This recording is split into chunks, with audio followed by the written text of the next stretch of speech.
વડોદરા મહાનગરપાલિકાની ટીમને પોલીસ બંદોબસ્ત મળ્યો ન હતો, જ્યારે આજે પોલીસ બંદોબસ્ત મળતા ફરી દબાણ હટાવ ઝુંબેશ શરૂ કરવામાં આવી હતી।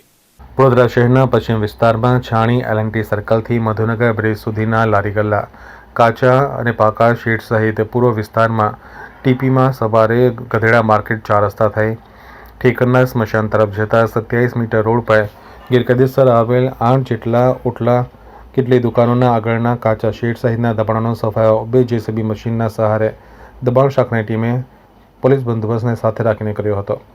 કાર્યવાહી દરમિયાન ઘટના સ્થળે ફાયર ફાઇટર, સ્ટ્રીટ લાઇટ વિભાગનો સ્ટાફ તથા મેડિકલની ટીમ સતત હાજર રહી હતી। દબાણ શાખાની કાર્યવાહી દરમિયાન સ્થાનિક રહીશોના ટોળે-ટોળા તમાશો જોવા એકત્ર થયા હતા।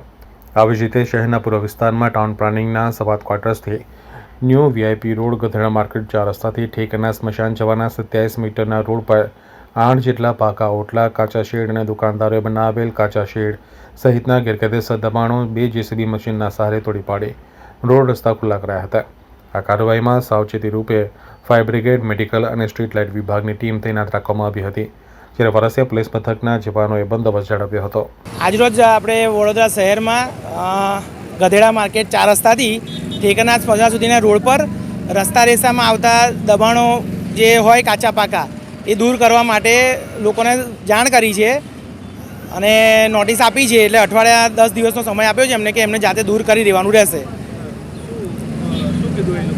એ લોકો દૂર કરવા સંમત છે। 2 દિવસનો સમય માગ્યો છે, એ લોકો 2-3 દિવસમાં કરી દેશે એમ। વારસિયા પોલીસ સ્ટેશનના પોલીસ સ્ટાફને સાથે રાખી, પીઆઈ સાહેબને સાથે છે, એમને સાથે રાખીને આ પ્રોગ્રામ હાથ ધરેલ છે।